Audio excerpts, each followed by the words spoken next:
நூற்றாண்டு கருத்தரங்கத்தில் 3 தலைப்புகளில் எனக்கு பெற்று தோழர் சுகுணா தேவாகர் அவர்கள் சுயமரியாதை இயக்கம் இருக்கும் நம் பொறுப்பும், தோழர் பேராசிரியர் கதிரானந்தம் அவர்கள் சுயமரியாதை இயக்கத்தின் தேவை என்ற காலமும், தோழர் திராவிடர் விடுதலை கழக தலைவர் கொளத்தூர் ஆசிரியர் மணி அவர்கள் சுயமரியாதை இயக்கம் ஒரு மேற்பார்வை எந்த நூற்றாண்டு ஆயிடுச்சு, நாம வளர்ந்துருக்கோமா ஸ்டேஜ் இருக்கிறோமா என்ன நிலையில் இருக்கிறோம் அப்படின்றத பற்றி ஒரு மேற்பார்வை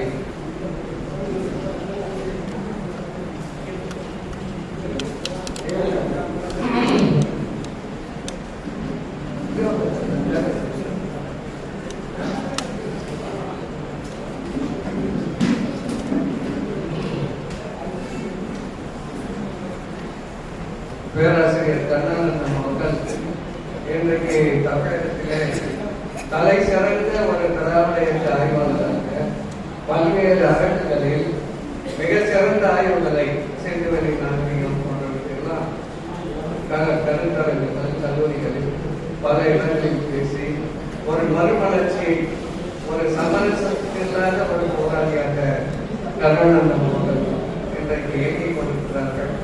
அவர் நம்முடைய மாநாட்டிற்கு மலருக்கு கற்றை கொடுத்திருக்கிறார். கற்றை தலைப்பு சென்று இருக்க சரஸ்வதியே சரஸ்வதியே அப்படின்றதான் அவருடைய கற்றை தலைப்பு. இப்படி அந்த சிந்துவெளி பற்றியெல்லாம் நம்ம மலர் இந்த முறை சிறப்பு என்னன்னா, ஐஏஎஸ் பாலகிருஷ்ணன் அவர்கள் சிந்துவெளி நாகரிகம் குறித்து 9 பக்கம் கற்றை இருக்கிறார். அது இந்த ஆண்டு முதல் முறையாக நம்ம கேட்ட உடனே அவர் முயற்சி எடுத்து மிக சிறப்பான முறையில் எழுதி கொடுத்திருக்கிறார்கள். ஆகவே இந்த ஆண்டு மலர்ல 2 விதமான புத்தகம் பிரித்திருக்கிறோம்.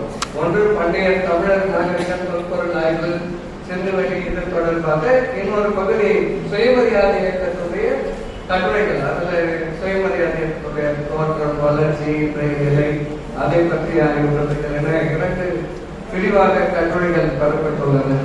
அந்த வகையில் இந்த மலர் எப்பவுமே நூற்றாண்டு போடும்போது அது தொடர்பானதை சேர்ப்பது வழக்கம். அந்த வகையில் இந்த மலர் சிறப்பாக அமைந்திருக்கிறது.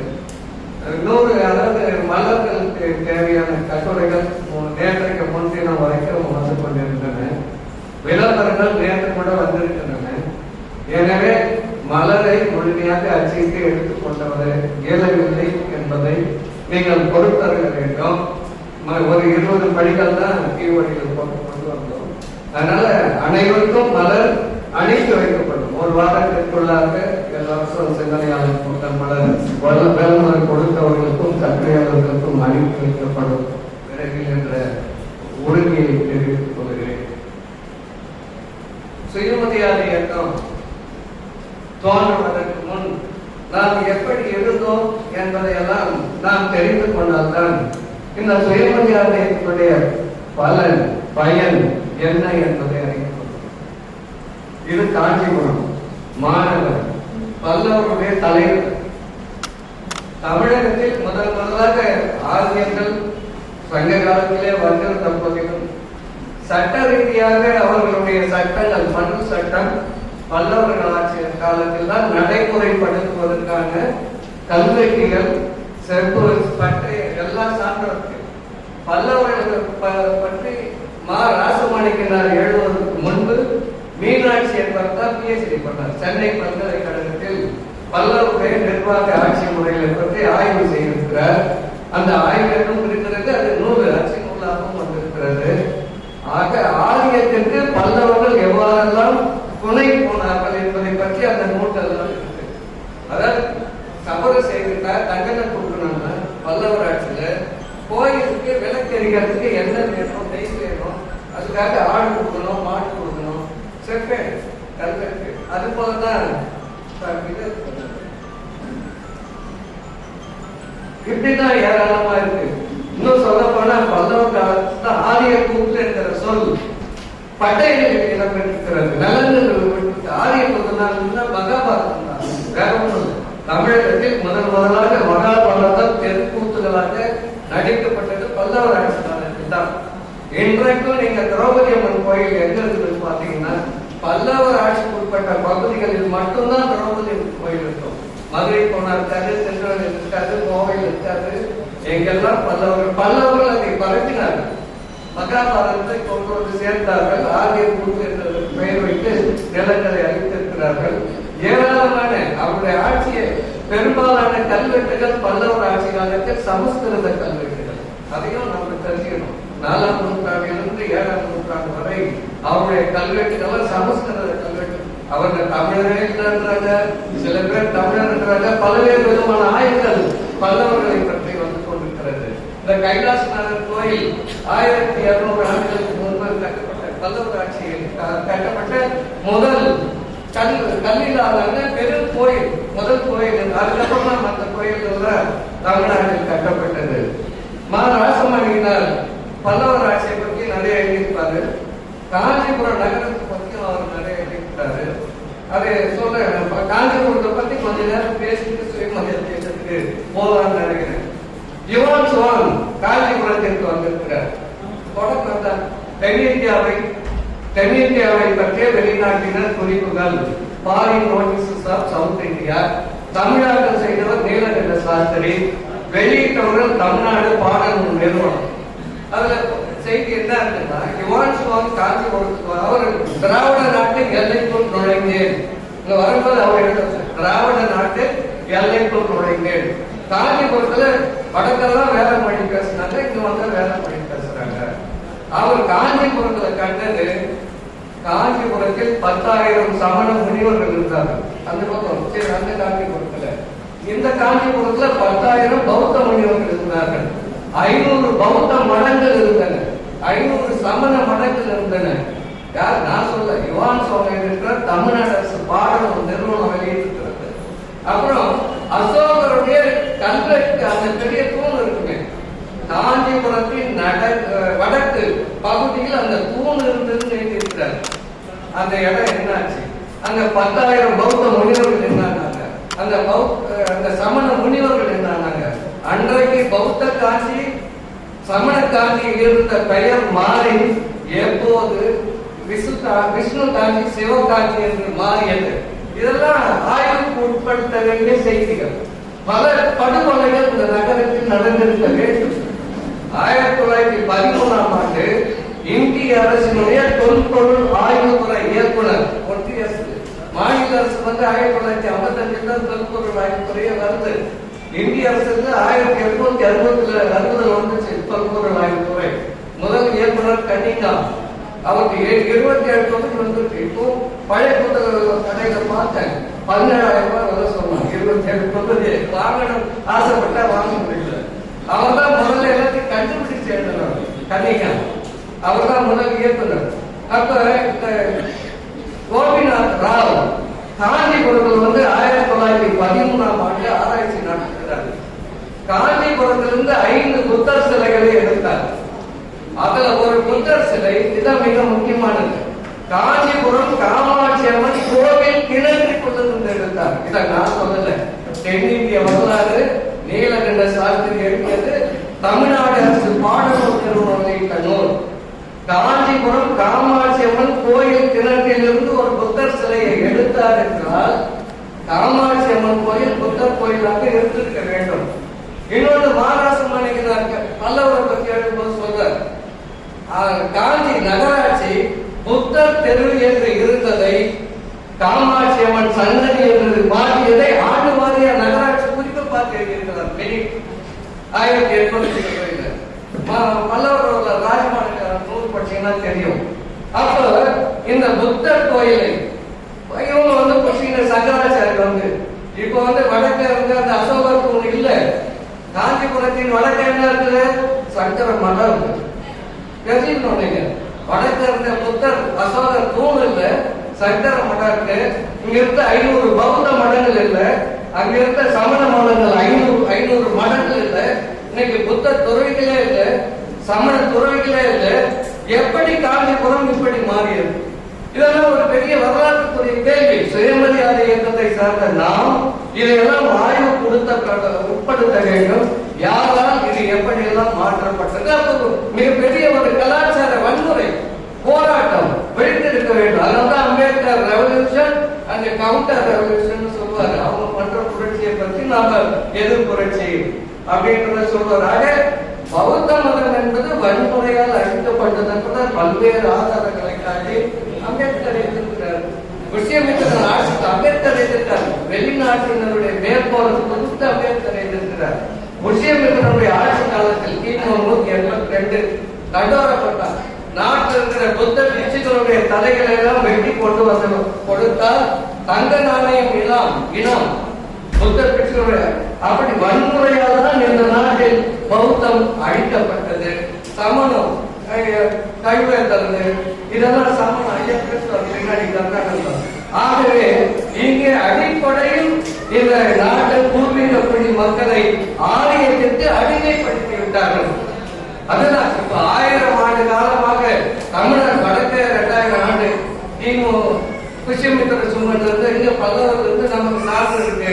அப்ப இந்த 1000 ஆண்டு அடிமை முறை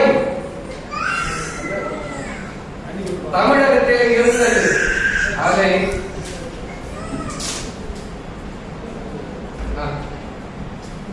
நான் 1/2 மணி நேரத்தில் முடிச்சுடுவேன். நீளமா பேசுறது தலைவர்கள்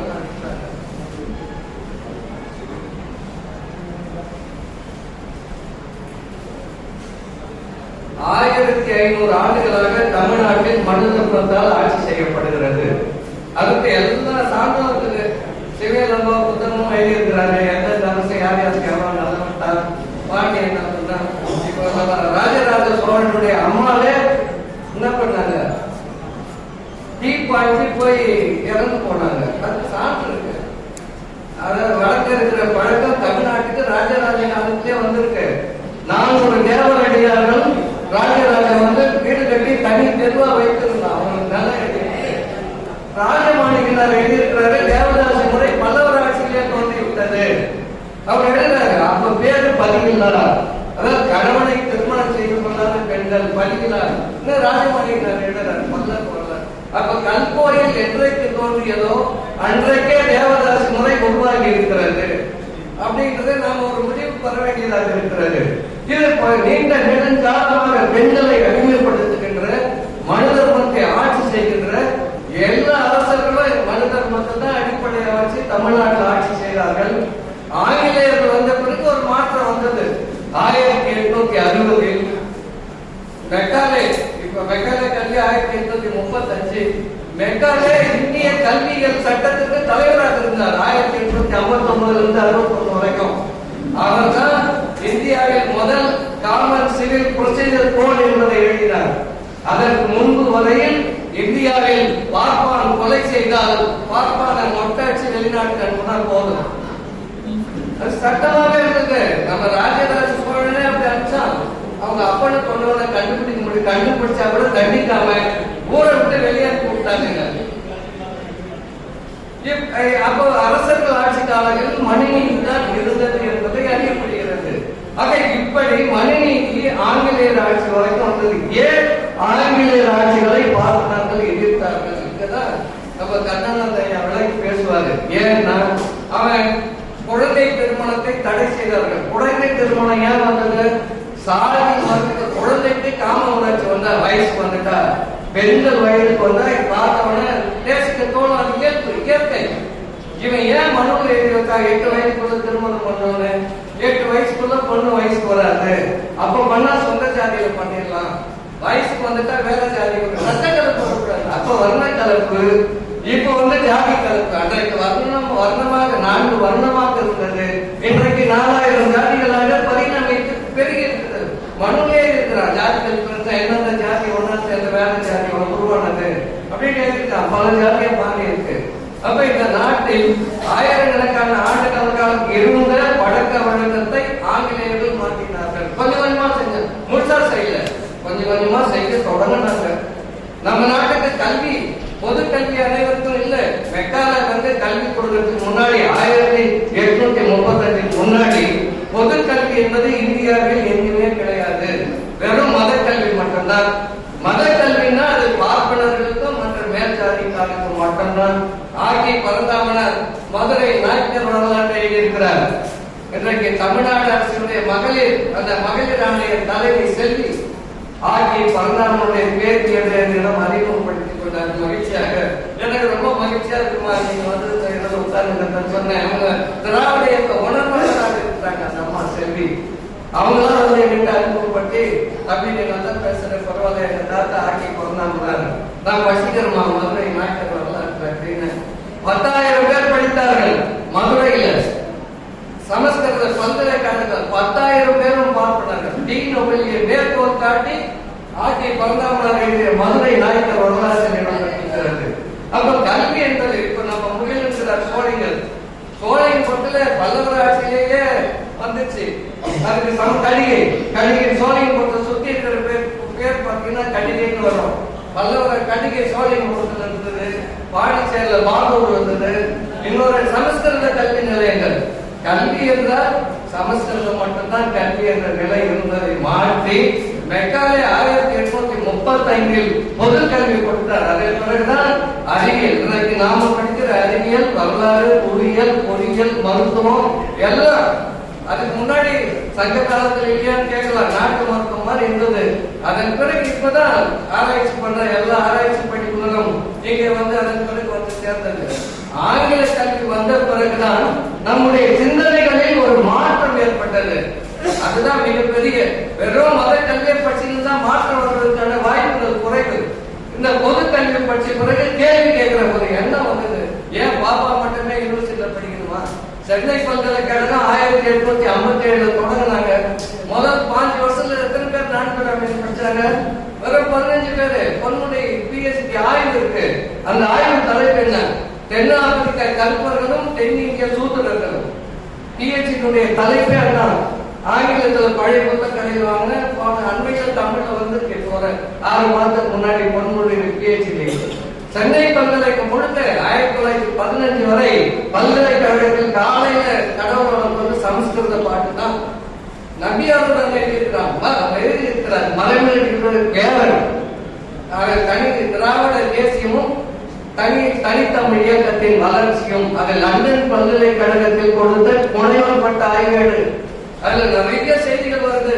தமிழை எப்படி ஓச்சு கட்டுறாங்க. ஐயா அவ்வளவு ஏன் போனோம்? இப்ப தமிழ்ன்றாங்கல்ல. நீதி கட்சி ஆட்சி போறதுக்கு முன்னாடி வரைக்கும் 1920 முன்னாடி வரைக்கும் 25 வரைக்கும் 24 ஏபி பாத்திரம் கல்வி அமைச்சர், படங்கள் வந்த முதலமைச்சர் ஏபி பாத்திரம் சட்டமன்றத்தில் பேசுறாரு. எடுத்து வச்சிருக்கிற பேச்சு, இந்த அரசு திராவிட மக்களுக்கான அரசு. இந்த அரசு திராவிட மொழிகளுக்கு மட்டும்தான் செலவழிக்கும். வேற மொழிக்கு ஹிந்திக்கோ சமஸ்கிருதம், ஹிந்தி கிடையாதப்போ சமஸ்கிருதம் இதுக்கு நாங்க செலவு பண்ண முடியாது அப்படின்னு அவர் சட்டமன்றத்தில் பேசுனது விடாம ஜீவோ போட்டிருக்காரு. அரசாணை 1924 அது வர்ற வரைக்கும் தமிழ் புலவர் படிப்பு கூட சமஸ்கிருதம் படிக்காமல் படிக்க முடியாது. தமிழ் புலவர் உட்பட. அப்ப தமிழ் மொழிக்கு விடுதலை வாங்கி கொடுத்தது திராவிட இயக்கம். இந்த ஆணை போட்ட பிறகு அடுத்த ஆண்டு செனட்ல சிண்டிகேட்ல தீர்மானம் கொண்டு வரோம். பார்ப்போம், நீங்க இனிமே தமிழ் தனியா படிக்கலாம். 1926 தான் முதலாக புலவர்கள் சமஸ்கிருத படிப்பின்றி தமிழை மட்டுமே படித்து புலவராக வந்தது.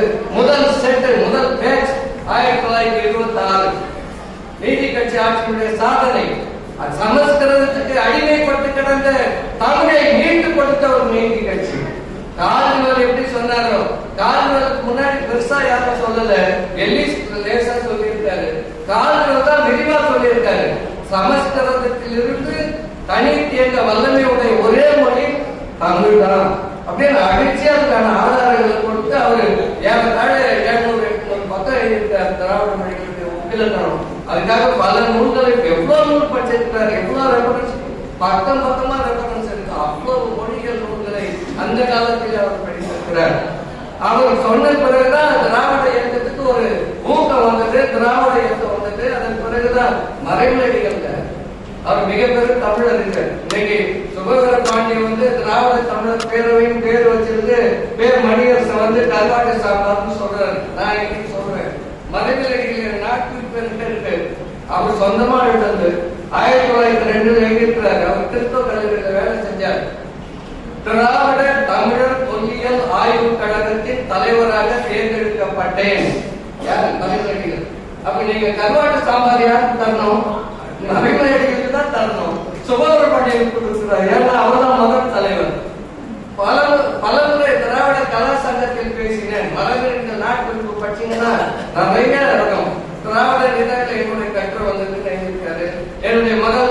திராவிடம் கட்டுரை வந்தது. அவருடைய பையன் மறை திருநாவுக்கரசர் திராவிடல நிறைய தப்பு வந்து எழுத்துப்படை வந்துன்னு என்னுடைய மகன் திருநாவுக்கரசை திராவிடன் இதற்கு எழுத்து திருத்தவர்களாக அனுப்பியிருக்கிறேன் நாட்குறிப்பில் எழுதியிருக்கிறார். மறைமலைக்கு வந்து திராவிட இயக்க ஆதரவாளர். ஒரு முறை அண்ணாமலை பல்கலைக்கழகத்தில் பேசினாரு. பேசிட்டு இருக்கும்போதே ஒரு பையன் சீட்டு கொடுத்தார். திராவிட இயக்கம் பத்தி ஒரு கருத்து நாங்க அவர் பணிச்சின்னு சொன்னாரு.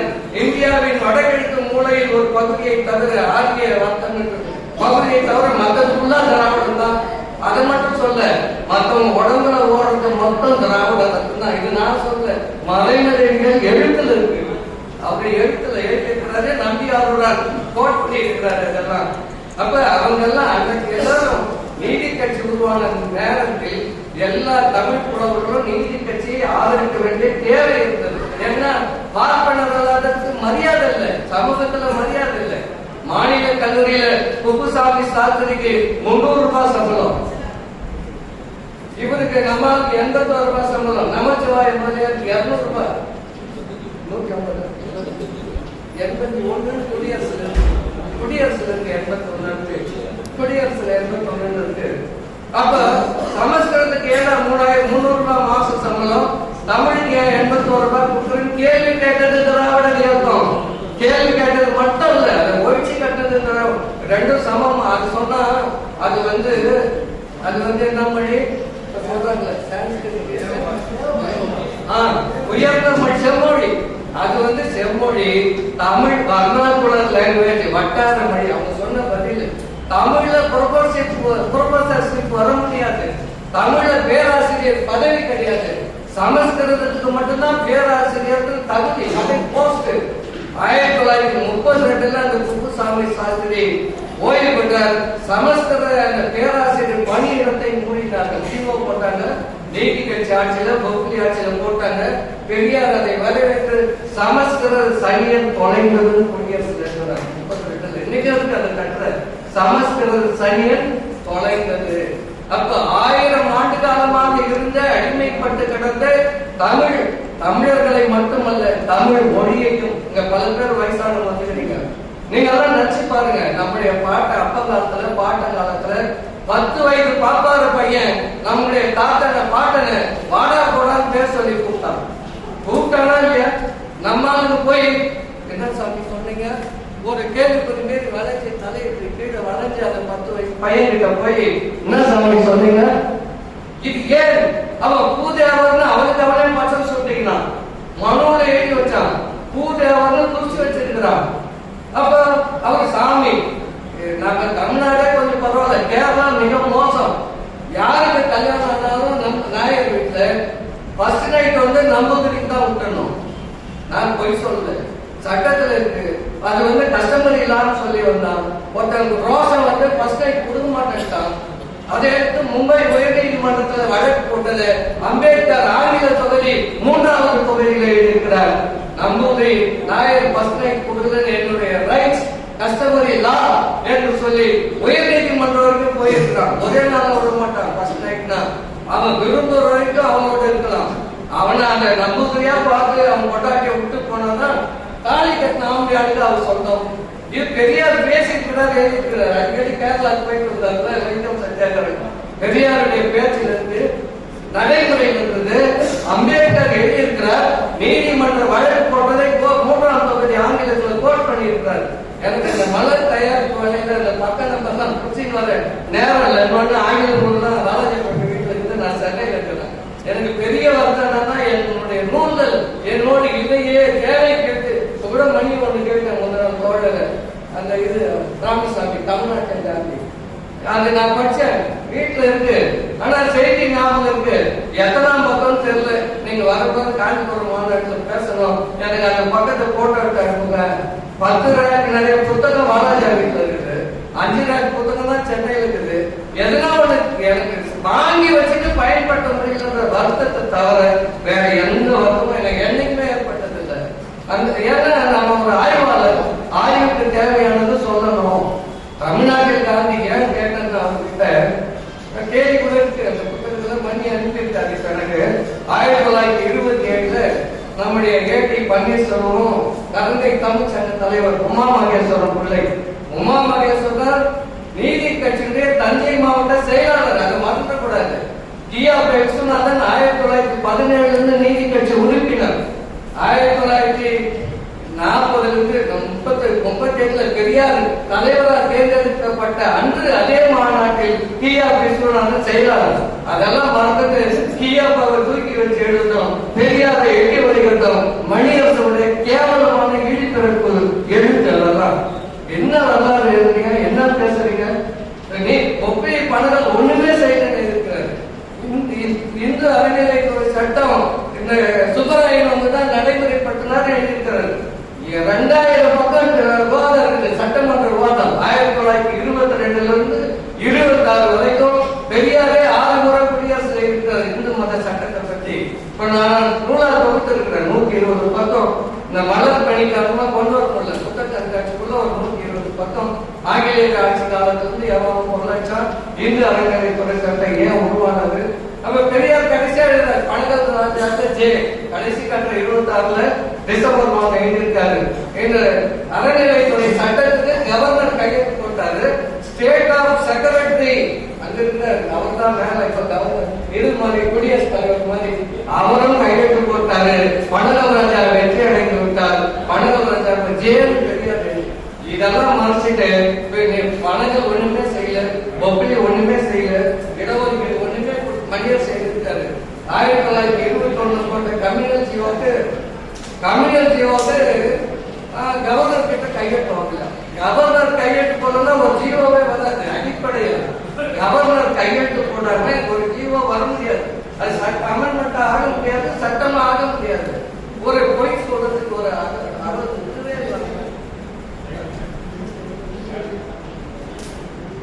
அதாவது சீமான பத்தி நான் பெருசா ஒண்ணும் பேசப்பட்டது. பேசுகிறேன் முச்சதோட பதிவு மணி பாக்குறாரு. சீமான பத்தி அதிகமா பேசுறது இல்லை. கடைசி 10 நிமிஷம் சீமான பேசணும். அது இந்த நீதி கட்சியுடைய சாதனை பெண்களுக்கு சொத்துல பங்குன்னு பெரியார் தான் முதல்ல 1929 செங்கல்பட்டு மாநாட்டில் தீர்மானம் போட்டார். மனு நீதியில பெண்களுக்கு சொத்துல பங்கு கூடாதுன்னு எழுதி வச்சிருக்கிறான். பங்கு கொடுக்க கூடாது. அர்த்த சாஸ்திரங்களை எழுதி வச்சிருக்கிறான். பெண்களுக்கு தாயினுடைய அணிகலனும் முன்கலம் மட்டும்தான் சொந்தம் எழுதியிருக்கிறான். தமிழ் மொழிபெயர்ப்பு அண்ணாமலை பல்கலைக்கழகம் 2 தொகுதிக்கு அர்த்த சாஸ்திரம் முழுசா படிச்சு மார்க் பண்ணி வச்சிருக்கிறேன். மனு சாஸ்திரம் என்னவோ அதேதான் அர்த்த சாஸ்திரம், அதேதான் பராசரம், அதேதான் கௌடில்யர். எல்லா சிந்திகளும் ஏறத்தாழ ஒரே மாதிரி தான். அப்ப பெண்களுக்கு 2000 ஆண்டா இந்த நாட்டுல சொத்துரிமை இல்லை.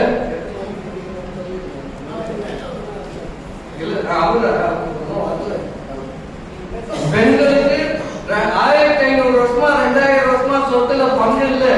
அது பங்கு கொடுக்கணும்னு மாநாட்டில் தீர்மானம் போட்டவர் பெரியார். 1929 செங்கல்பட்டு பிப்ரவரி 17, 18 2 நாள் மாநாட்டில். அது மட்டுமல்ல, பெண்களுக்கு விவாகரத்து கொடுக்கணும்னு தீர்மானம் போட்டவர் பெரியார். ஆண்களுடைய கொடுமைக்கு அவங்க அடிப்படைந்து போகக்கூடாது. சொத்து இல்லாததுனால தான் அடிமையாக்குறாங்க. சொத்து இருந்தா அடிமையா இருக்க மாட்டாங்க. தீர்மானம் 2 முக்கிய தீர்மானம். இந்த 2 தீர்மானத்தையும் அண்ணல் அம்பேத்கர் இந்து சட்டத்தில் கொண்டு வந்தார். இந்து கோர்ட்டில் கொண்டு வந்தார். நிறைவேறல, எதிர்ப்பு வந்தது, அது வேற. ஆனா அவர் மறைச்சிருந்தார். 2மே பெண்களுக்கு சொத்தில் சம பங்கு 1947-48 முன்மொழிந்தார். 51 வரைக்கும் விவாதம் நடந்தது. முதல்ல நேரு ஆரம்பித்தார். இந்த சட்டம் அம்பேத்கர் கொண்டு வரான்னு பேப்பர்ல செய்தி வந்துருச்சுங்க. நீங்க தெரிஞ்சுக்கணுங்க, இந்த சட்டம் வரப்போது செய்தி பேப்பர்ல வந்தது. காந்தி சங்கராச்சாரி அந்த அக்னிகோத்திர ராமானுஜர் பாச்சாரியர் கூப்பிட்டு, வாடங்க அம்பேத்கர் சட்டம் பண்ணாரா, பொம்பளைகளுக்கு சொத்துல பங்கு கொடுக்க போறானா, டைவர்ஸ் ஆக்ட் கொடுக்க போறானா, நம்ம ஒருத்தி கூட புருஷன் கூட வாழ மாட்டா, அவன் தண்டனை கூட போயிடுவார். நீ அதை போய் தடுக்கணும். அதனால தமிழ்நாட்டில் 208 பெண்கள் மாநாடு நடத்தா ஒரு 4 லட்சம் நடத்திட்டு பெண்களாகிய நாங்களே சொல்கிறோம், எங்களுடைய தாய் தந்தை சொத்துல எங்களுக்கு பங்கு வேணாம். தந்தி அடிச்சாங்க, நேரு தந்தி அடிச்சாங்க, அம்பேத்கர் தந்தி அடித்தோடு நிறுத்தவில்லை. கூடவில்லை 200 பெண்களை காஞ்சிபுரம் சங்கராச்சாரியை செலவு செய்து அக்னிகோத்திர ராமானுஜர் தாத்தாச்சாரியார் டெல்லி கூப்பிட்டு அம்பேத்கரை பார்த்தாங்க.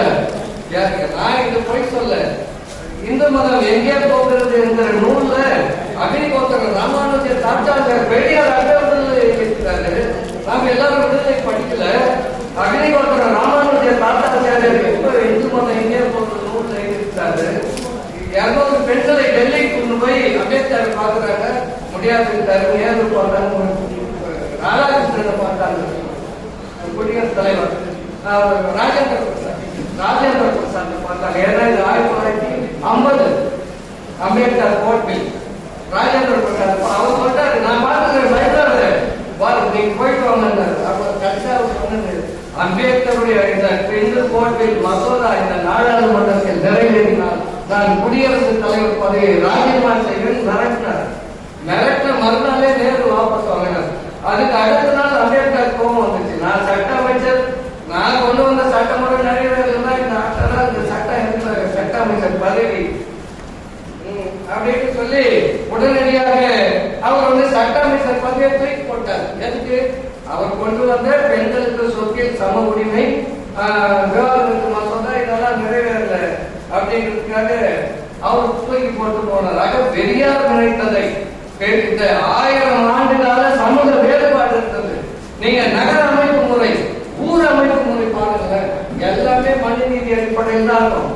ஊர் மையத்துல கோயில் இருக்கும், கோயிலை சுத்தி பாப்பாரன் தெரு இருக்கும், அதுக்கடுத்து செட்டியாரன் தெரு இருக்கும், அதுக்கடுத்து முதலியார் நாயுடு வண்டியர் பின்னாடி, அப்புறம் ஊருக்கு வெளியில தாழ்த்தப்பட்டோர் 1 கிலோமீட்டர் 2 கிலோமீட்டர். இதெல்லாம் எப்படி வச்சு மனிதநீதி அடிப்படையில் இந்த அரசர்கள் ஆட்சி செய்ததால் திட்டமிட்டு இப்படி குடியேற்றம் செய்யப்பட்டார்கள்.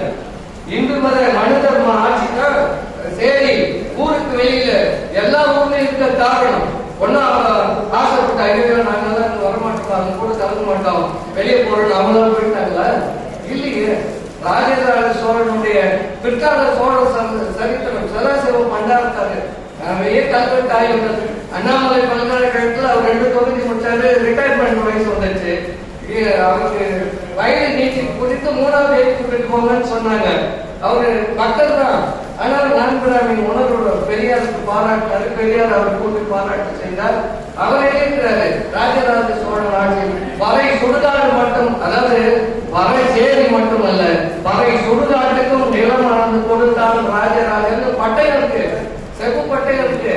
சதாசிவ பண்டாரத்தார் அப்ப ஒவ்வொரு ஊர்லயும் பாப்பா இருக்கிற ஊர்ல 3 சுடுகாடு, 1 பாப்பா சுடுகாடு, 2வது சூத்திர சுடுகாடு, 3வது ஆயிரம் ஒடுக்கப்பட்ட மக்களுடைய சுடுகாடு. இந்தியா ஃபுல்லா, இங்க மட்டும் இல்ல, அணுநீதியை அடிப்படையாக வைத்து ஆட்சி செய்த அந்த எல்லா ஆட்சியிலும் இதுதான் நடந்தது. சுடுகாடே தனி. இன்னைக்கு ஸ்டாலின் போன வருஷம் உத்தரவு போட்டாரு, சுடுகாடு பொதுவாக பதைத்தால் அந்த கிராம பஞ்சாயத்துக்கு 1 லட்சம் 10 லட்சம் தர போன வருஷம். காமன் சுடுகாடே ஒன்றால் இன்னைக்கு வரையும் எது என்ன காரணம்? அடிப்படை இதையெல்லாம் தகர்த்தெறிந்தவர் தான் பெரியார், இதெல்லாம் தூக்கி எறிந்தவர் தான் பெரியார். ஒரு 5 நிமிடம் சீமானில் மட்டும் 2 பதில் சொல்லிட்டு முடிச்சது. அதாவது என்னன்னா, இந்த பிராமண கடப்பாறை கொண்டு பாழடைந்த திராவிட கோட்டையை விழிப்போம். எங்கப்பா பாழடைகிறது? பிராமண கடப்பாறை பற்றி உனக்கு தெரியுமா? நான் சொல்றேன். தமிழ்நாட்டில் முதல் பிராமணன் நம்ம சொல்லக்கூடாது, பாத்திரம் யாரு? சத்தியமூர்த்தி ஐயர். அந்த